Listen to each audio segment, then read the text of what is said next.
আমার খুব কাশি, নাক দিয়ে জল পড়ছে, শ্বাসকষ্ট, কি করি জ্বালা ভাল লাগে না, উপায় কি? আমি ম্যাকবেরি এলএস সিরাপ, আমায় দিনে 3 বার 10 ml করে খান। হ্যালো বন্ধুরা, আমি ক্লেভাম 65 mg ট্যাবলেট।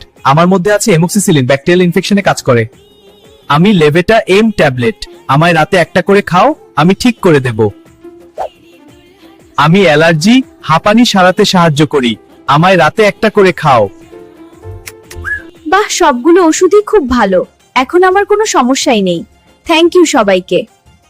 বন্ধুরা, ভিডিওটা যদি ভালো লেগে থাকে লাইক দিয়ে যাও। Love you.